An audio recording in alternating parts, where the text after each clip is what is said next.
Something is floating in my water. There's only enough room in this couch for 2 hosts. Sit on the floor next to us. Yeah, right here. He just sat on our laps. So ugly.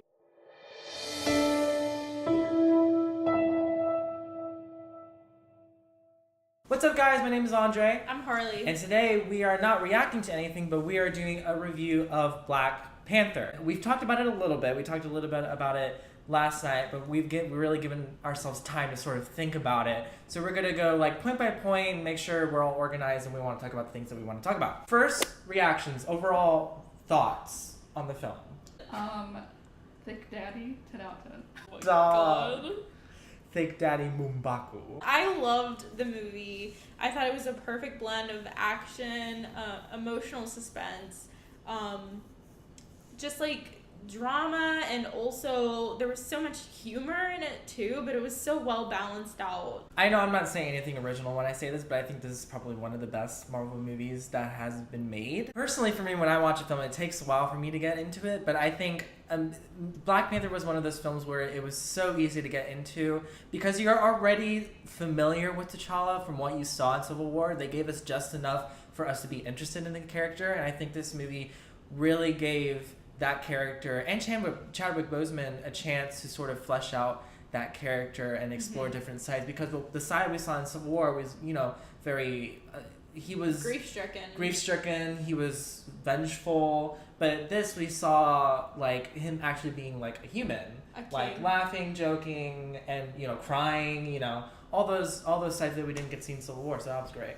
I was just very blown away with how they handled his character. I felt like it was very well done. In Civil War, it was very much so that he was like almost immediately after we're introduced to him, he's suffering because of the loss of his father. And for me, when I watched Civil War, that immediately made me like latch onto his character, was just like that emotional side that we got to see. And I already cared about him even in those, first half of the movie, just because he is in that place of just grieving. And this wasn't too long after Civil War either. No. Like we're probably like maybe like a couple days. A couple of days even. A couple days. Yeah, so we're pretty, audience kind of has to put themselves back into sort of that mindset, like how we saw things unfold after Civil War. I wasn't aware that it took place so soon afterwards, honestly, because that would mean that by the time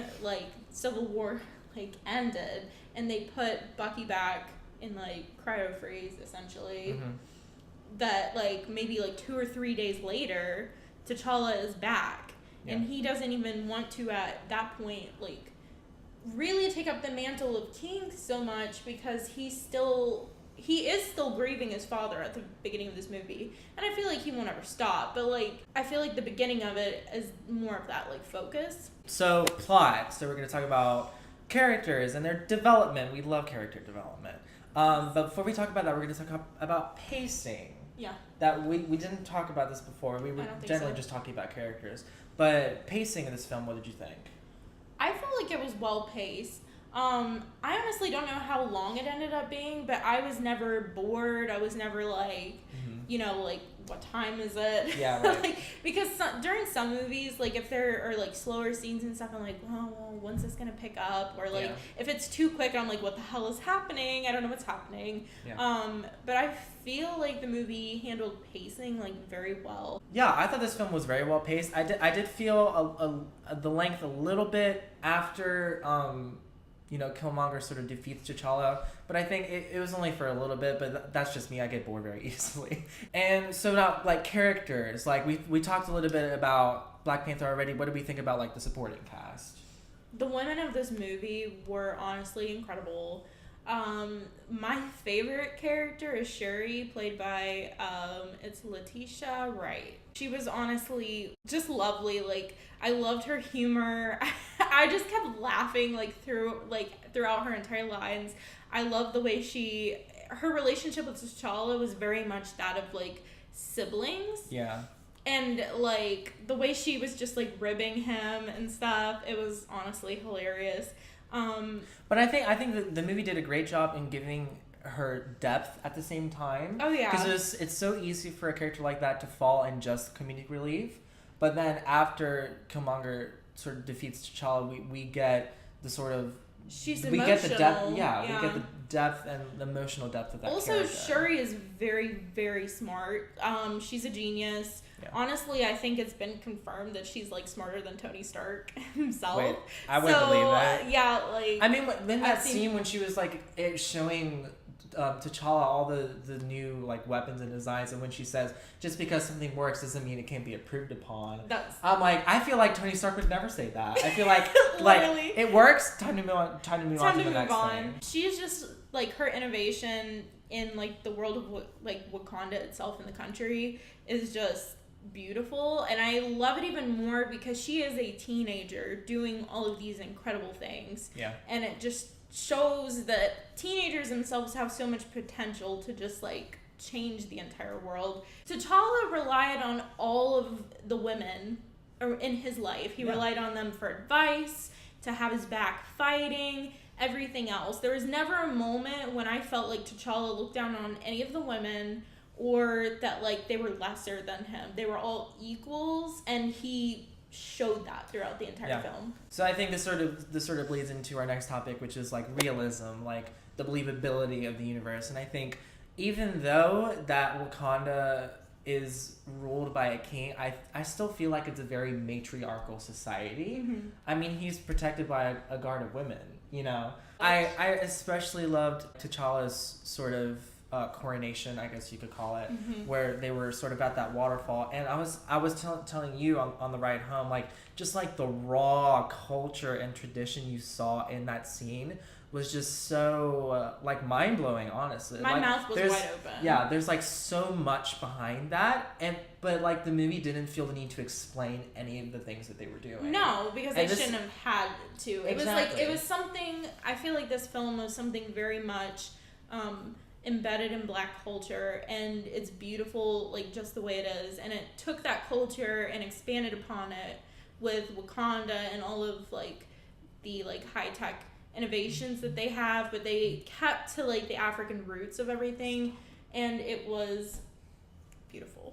Let's talk about Killmonger. So as we've talked countless times before, MCU has had a bit of a villain problem in the past. Yeah. I think I can safely say Killmonger is probably one of the most well thought out and developed villains of the MCU. And I feel like most of that kind of stems from the fact that they don't give him a cheap motivation. And it's a motivation that you can understand very clearly. Yeah, and agree to a certain point. Now, the thing that makes him the villain, I'm going to say antagonist. I don't think I want to call him a villain. I'm going to say antagonist. I think what makes him interesting is because he would be a protagonist if he was going about things the right way. Mm-hmm. If he was doing that, then he would definitely be. I've seen people paralleling him to Nakia, which is Lupita Nyong'o's character, and I feel like that's a very apt comparison, well, because they both have the same idea. They have the same idea, just gone about a different way. And and the film hugely deals with government passivity as well, and how do we deal with that, and like which is and accountability as well. And this is also the other thing I loved about, and it sort of falls into the realism category, is that Wakanda, as it's been referred to in past films, they've made it sound like this utopia with the richest metal on earth and everything.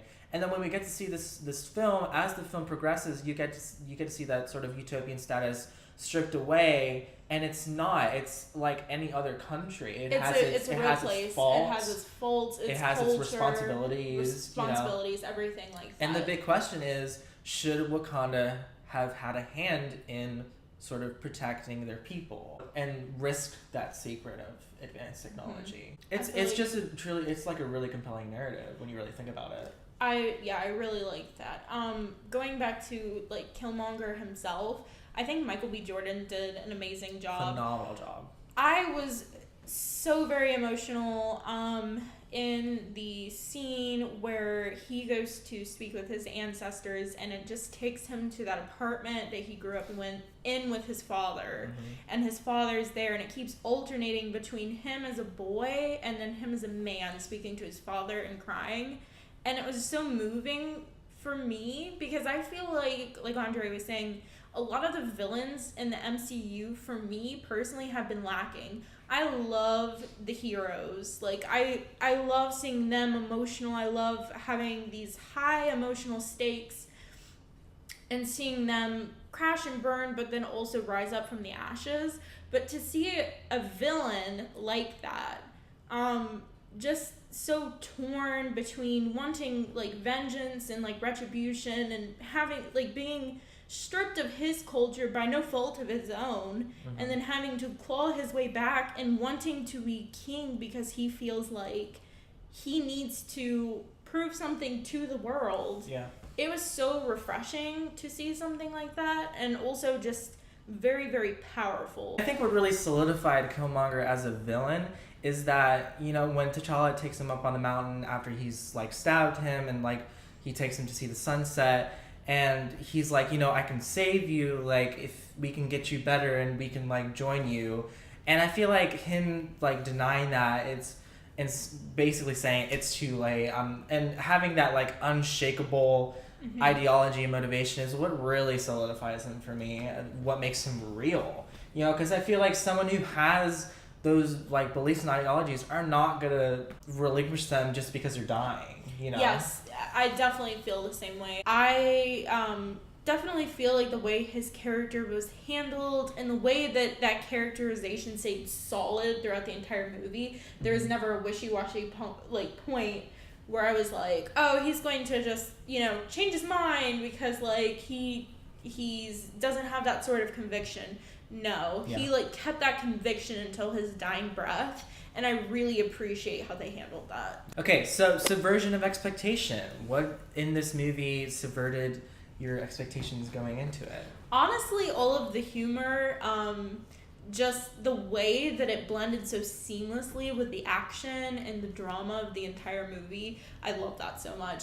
And a lot of the humor came from Shuri, which I absolutely loved because her character was just fabulous in and of itself. What really subverted my expectations about this movie, apart from, you know, Claw, like, getting killed halfway and realizing he's not really important to the story. Yeah, like, that surprised me so much, but, like, I was fine with it. Like, I was fine with it, when yeah. he showed up and I was like, oh, there's Claw, and I was like, oh, well, guess he's dead. I was like, what's that? He was literally the Snoke of Black Panther. Literally. Like, that's like, I can't think of a more perfect analogy. That's a good comparison. Yeah. Like, Claw's character was very interesting, and obviously Andy Serkis was an amazing He was actor. having a phenomenal time He looked playing real nasty. He did. But, like, the way he was playing Claw was just, like, honestly, like, fabulous. Well, apart from that, I think one of the things that sort of surprised me was the relationship between T'Challa and Nakia, because it becomes, like, apparent throughout the film when Shuri says, you sure that letting your ex come with you to fight is a good idea? So, you know, there obviously has been a relationship off screen. And instead of being, like, scornful and, like, have, like, the dialogue and comedy be supported by the fact that they're exes, instead they're shown that it was amicable. They are friends, and the best part is that we got to see the relationship being rebuilt throughout the film. It was so honestly lovely, because Lupita Nyong'o is an amazing actress. Yeah. And I really loved the way, like, Nakia, like, wanted to give back to people. She wanted to save people, and she wanted to give, like, what she had to offer, and just seeing her relationship with T'Challa and how they both struggle with each other's ideologies, but they both clearly and honestly respect each other. Yeah, for sure. And that's just honestly so refreshing. I feel like so many different movies, it's like people, exes, or people even in a relationship, they're pitted against each other. Yep. And it makes it just lackluster for me. Yeah. Like, I just feel like it's just another And one of those stories. I'm so glad that this was the only hint of a romantic storyline that we got in this film, and that's honestly all it needed. Besides, like, Okoye's, and then... thing with Wakabi. And that's, like, yeah, like, I felt like everything relationship-wise was handled, like, very well. Yeah. Like, it was just the perfect amount of focusing on relationship struggles. So on the flip side, are there any sort of shortcomings from this film that you can sort of think about, that you know, now that we've had the chance to sort of think about the film and sort of look back on it, is there anything that you would have liked to see more of, less of, anything that could have been improved upon, or was it just the perfect film for you? I honestly can't think of anything right now. I really just honestly enjoyed it so much. It exceeded my expectations. Well, there is one small point that, you know, doesn't ruin the film for me by any means, but I think the character of Wakabi, played by Daniel Kaluuya, I think I wish we would have gotten more time to sort of see his relationship developed a bit more with T'Challa. When we first see him with T'Challa, it's pretty obvious that they're close, that they're friends of, you know, some sort. And then he really sort of counts on T'Challa to bring Claw in, and when he doesn't, he's obviously very upset, and that sort of becomes the main catalyst of why he sort of turns on him and, like, sides with Killmonger. I just feel like I would have liked to see more stuff between him and T'Challa, so that when he does turn on him, it's, like, all the more heart-wrenching. Yeah, I understand what you mean, but with his relationship with T'Challa. So I understand what you mean. Honestly, just more screen time to Wakabi. Okay, so on like the production aspect, sort of coming away from the story a little bit, because we do like to talk about the behind the scenes sort of thing. I want to talk about the writing, and we talked a little bit about how like it handled comedy and the characters. I want to talk about how this film sort of handled how the story was told, and I think one of the strongest things that this film's writing has going for it is how it handles exposition. It's so easy to like relay all of your information in a montage or like a news screen, and we see like 5 seconds of it, but it's information that we already know. Yeah. So it's not exposition technically, but I feel like this movie was just like, here's Wakanda, go from there. And they were never like, oh, Shuri is our like technological expert and she's the best in Wakanda. They just showed that. You can infer it. You can infer it from seeing it. It's the perfect case of showing and not necessarily telling everything. Cinematography. So our cinematographer is Rachel Morrison, and I specifically wanted to talk about scenes that really stood out to you and the way it was shot. And for me, it was the casino fight, especially that long take. I was sitting next to Lindsay the whole time. I was just like, it was so much input and so many things were happening. And I just absolutely loved the way Ryan Coogler just crafted this film. And like literally every shot in this film is just so interesting to look at. It can be a dialogue scene, and there's like so much in it that you can be so easily enthralled by it. Honestly, everything that they did, I mean, most of the movie obviously is set in Wakanda. But I loved everything they did in Korea too. Like, I felt like the colors, especially in Korea, were just like, they popped. Everything was beautiful. And they made fight scenes, like violent fight scenes, look really gorgeous and fluid and like well put together. Yeah, and can I also say I also love that I knew what was going on in the fight as well. There was definitely a sort of linear way that they sort of shot this, instead of, you know, like, quick, shaky camera.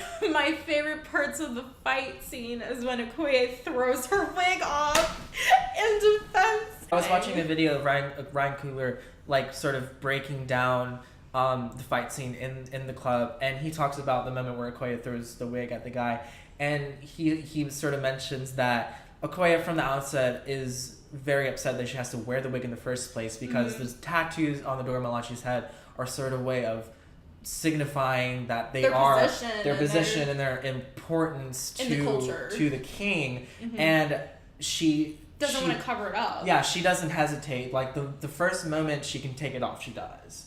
And it's the same thing with when Nakia takes off her heel and slaps the guy with it. It's the same thing. Like, if you notice, like, a lot of the characters in Wakanda, they're not really wearing shoes. That's just how they are. I thought the cinematography really stood out at the end of the film as well, with the fight between like the warriors of Wakanda against the Dora Milaje. So moving on, costuming. So costume designer was Ruth E. Carter. I'm just gonna say it right now. I loved everything that T'Challa was wearing in this film. I loved, honestly, anyone that was, especially Nakia and Okoye's outfit during the casino fight. I saw something that was saying that. Did you send me that thing where it was talking about how their dresses were like? Can I show you this?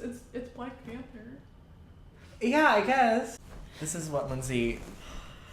Get out of here with that. This is what she interrupted us with. I hope the camera's seeing this okay. Yeah. From the end of the movie. Anyway, colors that T'Challa, Nakia, and Okoye were wearing in the casino fight: black, red, green, or I think it's red, black, green. I could be wrong, but it's supposed to represent the Pan-African flag, which is really nice. It's really also nice. Those collars on them, like that green and that bright red, on both of the women with like their darker skin, just stood out so vibrantly, and I absolutely love that.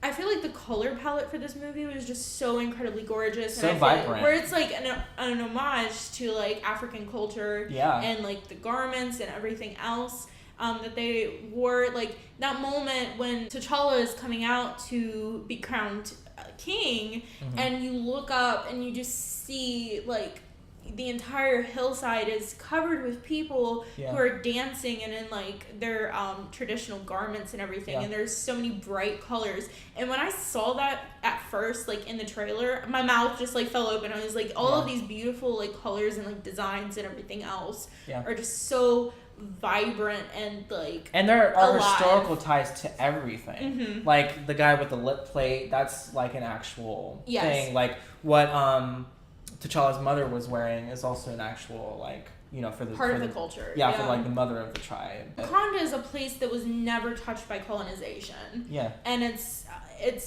a country in this world that was founded solely on like the isolation of keeping away from the rest of the world, continuing on these traditions. So that beauty of it and everything is just, it's a place that's solidly itself without other influence, honestly. Yeah. So music of this film. So, Andre can tell you all about the music.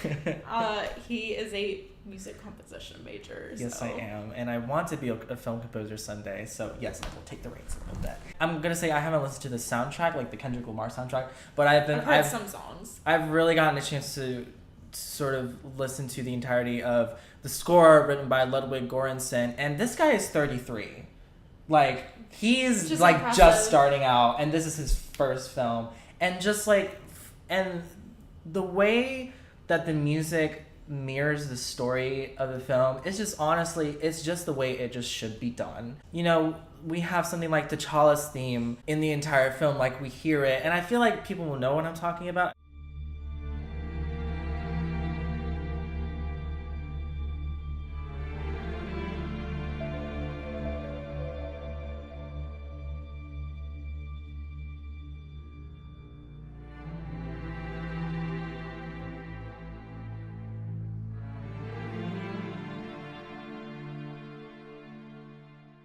This 8-note theme played primarily by strings in the first half of this film, and as T'Challa as a character progresses, when he comes back to take Wakanda back and take the throne back, we hear the same theme, but it's played by like brass and like it's sung by like a male choir.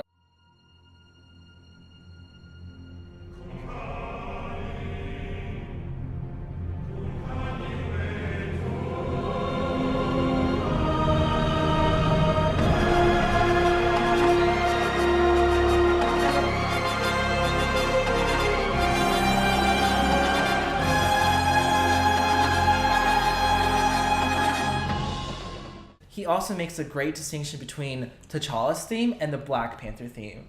And this is what I was telling Harley, is that Marvel has been doing this thing lately where they're not making superhero movies. They're making movies about the character in the suit. Who happens to be a superhero. Yeah, so this, I mean, like... Which I adore. It was so much more a T'Challa movie more than it was a Black Panther movie. I mean, he was in the suit maybe 20% of the film. Mm-hmm. And that's I think that's great. I feel like I like it that way. Yeah. Similarly I feel like to how, like, Homecoming handled this new iteration of, like, Peter Parker. Like, that story was very much like a Peter Parker story. Like, a coming-of-age sort of story. And I felt like it was better for it. Yeah. And I feel like what you're saying along the lines, like having that distinction between T'Challa's theme and the Black Panther's theme is very important. There are times where he sort of interweaves it because, you know, when he is in the Black Panther suit, I mean, like, you have it is T'Challa. Right. But he underscores it so well because he has, like, that separation. He has, like, the Wakanda theme and the Black Panther theme, which are pretty much the same. And it's, like, very regal and very triumphant. And then you have T'Challa's theme, and it's so somber and tragic because he's still grappling with his father's death, and he can't move past it. Like, when he goes into the astral plane, I guess you could say, and he, like, tells his father T'Chaka that he's not ready to live without him yet. And I feel like that, like, really sustains throughout the movie. Yeah. Like, you constantly see him that grapple theme with of that. like loss. Yeah, it's Just, like, essentially a theme of loss. And then when he comes back and you hear it in its full glory, it's just really effective, you guys. And he does some really awesome things with, like, he, like, samples these African voices, and then he, like, uses it and manipulates it so it's like a rhythm, and, like, uses all these... I watched that video I sent you. Mm-hmm. He like has like drum patterns, and, like, one drum is like playing the rhythm of T'Challa's name, which, I mean, like, who would have thunk? You know? When I heard that, like, when I heard, like, the beats were, like, saying out T'Challa's name, essentially, it was almost like that point in the movie where they were, like, chanting his name. As And in really the cool. cue, I believe it's called Waterfall Fight. The choir literally starts chanting T'Challa, like, in the score.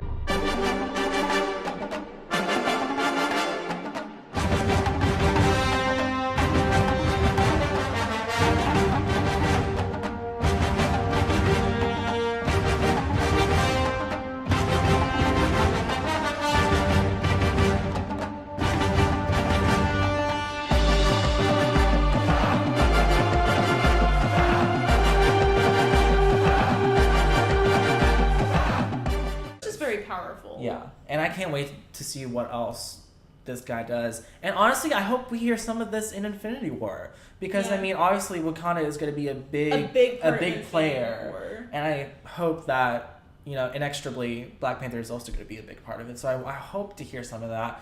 Alan Silvestri, Alan Silvestri will be writing the music for Infinity War, and I was also telling Harley, what a movie to be writing music for, because you have all of these characters and they all come with so this many characters. Melodic baggage. I'm hoping that they interweave some themes together from movies that you wouldn't necessarily think, like, their themes would go together. Yeah, exactly. Like things like Guardians of the Galaxy, which has, like, that very, like, 80s themed, like, music, like the soundtrack they used through that and everything else. Like, I'm ready to see it all. Just put but together. anyway, guys, the score and the soundtrack are both on Spotify. They're both on iTunes. Definitely go take a listen if you want to sort of relive this movie. Okay, and lastly, we want to talk about where this movie fits into the MCU and what are the implications from this movie. So, you know, at the end, T'Challa sort of takes...